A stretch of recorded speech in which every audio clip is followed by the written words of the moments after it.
This show offers a shame-free space for candid, science-backed discussions on sexuality, body literacy, anatomy, self-exploration, and pleasure.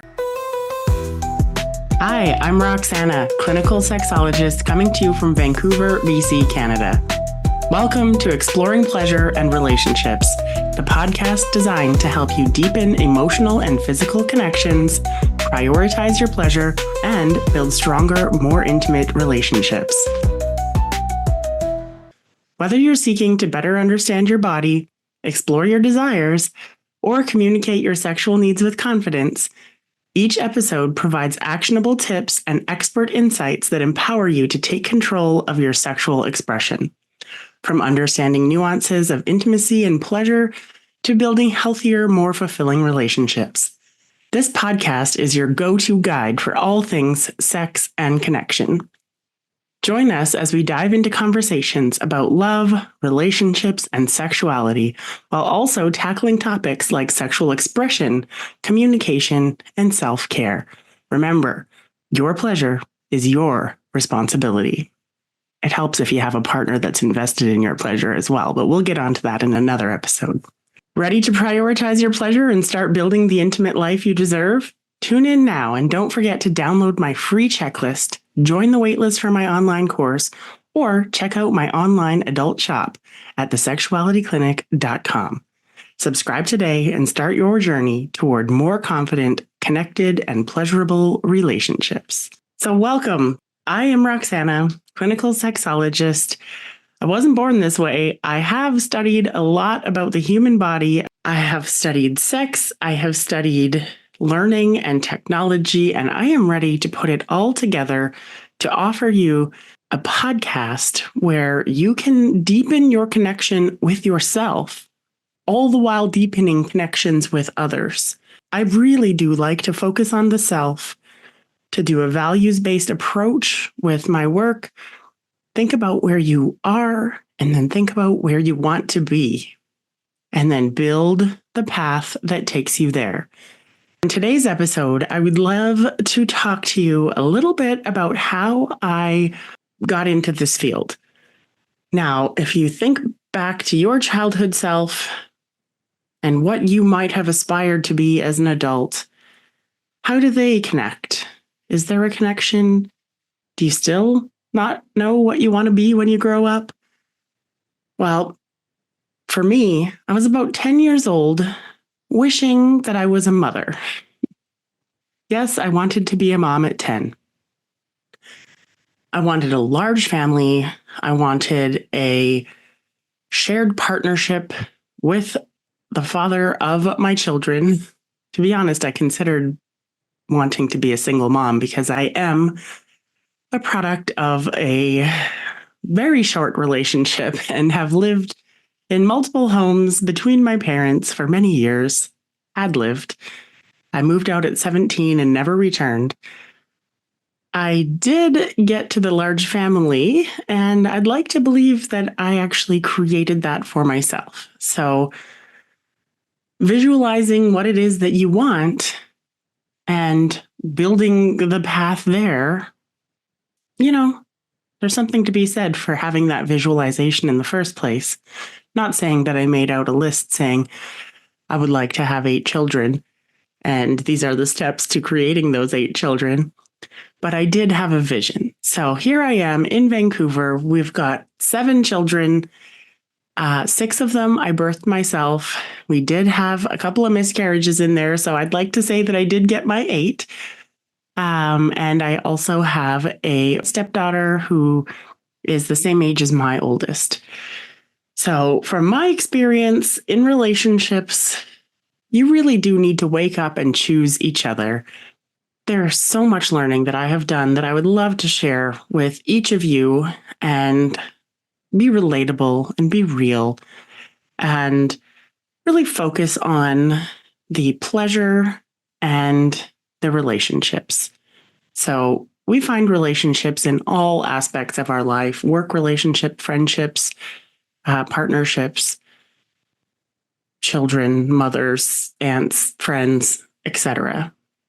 A lot of what I talk about when it relates to relationships can be applied to more than just your intimate sexual partnered relationships.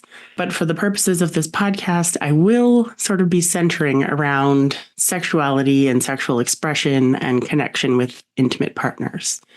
How I got here, though, I actually completed my high school in North Delta and flew out to the University of Toronto, where I figured, based on my dad, who is an engineer, based on his advice, that I would go and become a biomedical engineer before entering pediatrics as a pediatrician. Now, yes, I started in biomedical engineering at the University of Toronto, which was an absolutely insane choice for me. Still not sure exactly why I chose that option.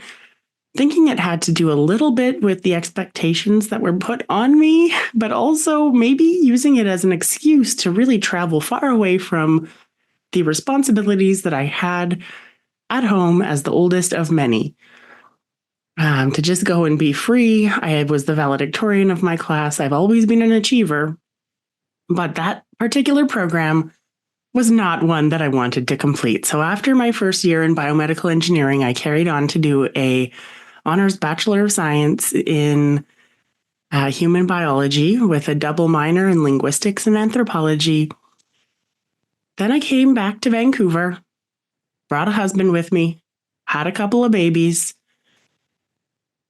applied for my master's program in learning and technology at Royal Roads, where I focused on adult learning and in particular with the use of technology. So I'm actually creating a course now using that knowledge that I gained in my master's program many years ago now. But it seemed that there was a bit of a hiccup in that first relationship that I had where I had children. I did not carry on in that relationship through my master's program. It, in fact, struck a big chord in the relationship, and I realized that the support that was there wasn't what I needed for my future, and my goals and values did not align. So that is something that's key at the root of a relationship, is to be supportive of one another, is what I've learned, and to allow the space for each individual to be exactly who they are, to allow them to grow and be the best that they personally can be, and to encourage that on a daily basis. And so I met my current husband 14 years ago.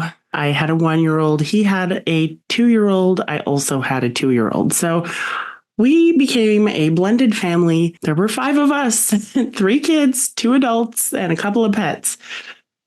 If we could survive the navigating of new parents merging together to parent each other's children, pretty sure we can survive anything. I completed that master's degree program. I was working at the University of British Columbia as a manager for the small group learning for their medical school. And in that program, I saw that, in fact, my desire to work in medicine was not about medicine. It was about helping others. So I did not go on to become a pediatrician. I decided, while on my 6th maternity leave, that I would start my own business in an attempt to create something larger. Now, that was 4.5 years ago. I left my position with UBC and started selling pleasure products, which was completely out of my nature. However, I realized that pleasure products can bring pleasure, which can relieve stress, which can, in fact, improve your life. So, not saying that everyone needs pleasure products, but it was almost like my entryway into the life that I was destined to live. So here we are today, 4.5 years later. I completed that master's, I completed my undergrad, and 2 years ago, I started into a clinical sexology training program. I wanted to have an education behind me so that I would feel confident sharing relevant information with my clients, with my listeners, with my possible students for the course that I am currently creating. I wanted it to be scientifically backed. I didn't want these anecdotal stories. The internet is full of adult content, a lot of pornography, a lot of acting, a lot of misinformation. For now, I will carry on letting you know how I became the clinical sexologist that I am now and what I hope to offer you if you carry on this journey with us while I learn and grow and share the knowledge that I have come to host in my noggin from many of my books that I have read. This is one of my particular favorites. This podcast is for anyone who is curious about sexuality, open to growth, is seeking practical advice, is eager to explore topics like communication, sexual health, pleasure, and relationships. There is no age that this podcast is aimed at. There is no gender or anything else that is specific. Basically, if you're curious, you have a desire to learn, you have a desire to grow, and you're interested in improving your sexual connections and communication with partners, then this is the place for you. So we're going to talk through a whole host of exciting topics in the months and years to come. Next episode, we're going to talk about painful sex, and we're going to talk about solutions or what to do. Because when I started that pleasure products company, I didn't start a company. I joined up with a company in a business that I was able to call my own and began offering ladies' nights to sell the pleasure products. I have since stopped with that particular company and created my own. So I do have an online shop. It's hosted at thesexualityclinic.com. I'm in the process now of uploading demo videos for each of the products that I carry so that you can have that information readily available from the comfort of your own home. Scientifically based demonstrations and explanations for why you might want or not want to use some of the goodies that I might carry. Now, if you want to take a browse, you're welcome to take a look. I often have promos running. Make sure that you check out the banner at the top of the page at thesexualityclinic.com and then enter your coupon code upon checkout. Yeah, I think we'll just kind of keep it short and sweet for the first episode, to be honest. So if you enjoyed today's episode, don't forget to subscribe and please leave a review at Apple Podcasts because your feedback will help me to grow the podcast and reach new listeners. I really would love to spread this information about sensuality, sexuality, pleasure, relationships. I want to spread this far and wide. I want it to be authentic in your expression. I do not want any of my listeners to believe that they should have sex that looks anything like something that somebody else is doing. So they shouldn't look this way or do that activity or this activity because they saw it somewhere or heard about it somewhere. It should be an expression of your own desires and your own pleasure-seeking activities, okay?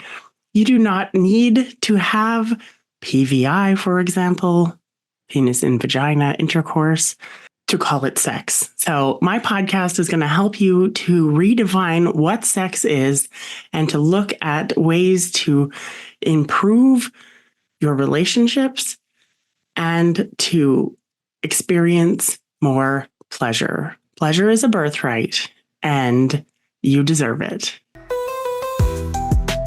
Thank you so much for tuning in. I look forward to hanging out again soon. Bye for now.